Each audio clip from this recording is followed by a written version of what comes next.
The Bible character that I admire most for their courage is my own namesake in David, and the way that he was, at the battlefield, and none of the soldiers wanted to go battle with Goliath, but he stepped up and had faith and courage to go out there and really risk his life for what he believed in, and knew that God was by his side, and that's a source of courage that's always present. Well, I think when I'm facing a life challenge, I try to take a step back, read the Word a little bit, get into some good prayer and meditation, and just wait for a little signal of what my next step should be. And that just seems to be in a place of quiet, that there's a lot of clarity, and there's a few verses that you fall back on, and from them draw a lot of strength to know that you're in the right place at the right time, and God's got a plan that I'm right where I need to be. The one I lean on a lot is in all that you do, work as though you're working for the Lord and not for man. Just the way that speaks to me is that you need to do everything to your fullest ability and make the most out of every situation, no matter what it is, so that you can bring some light to the world and the light to the situation that you're in. On a daily basis, I've got a couple devotionals that come through on my phone that, just a little bit of a, snap back to the Word and make sure that I'm starting and ending my day with the right principles in mind. On a weekly basis, whether it's a chapel with the team or a Bible study I do with a bunch of other pro athletes in town.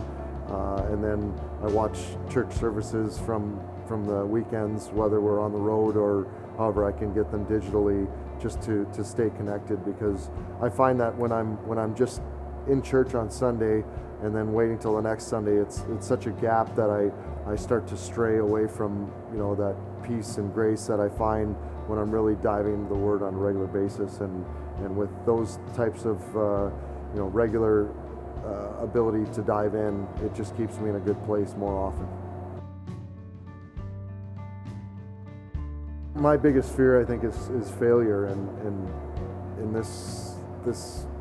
world that we live in professional sports, if you have a failure, typically it's on the front page of the news, it's on the TVs, it's broadcast all over the place, and that only exacerbates that fear. So for me, the courage of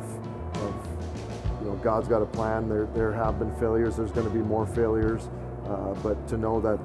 He's doing work in me to set me up for something that's great and still to come is a place where I kind of am able to relax afterwards and say, you know what, that didn't go exactly the way I wanted it right now, but that's happened for a reason, because in due time it'll show that these learning lessons have made me stronger for a good reason, and waiting for that to come by. Yeah, it'd be nice if we could go 82-0 and then 16-0 in playoffs and have that perfect year, but that's just not realistic. So for me, there's a bunch of things that kind of keep me on a level head and keep things in perspective, especially after a game that didn't go quite the way we wanted, and going home to a loving wife and baby and animals that don't really care how the game went and just want me for me is a great step in that way. But having the Lord, knowing that He's got me in this place for a reason, and that He's ever loving and ever present, and He's there for me, and knows who I am and what's in my heart, and knows that I give everything that I had each and every night, and sometimes it's just not going to work out.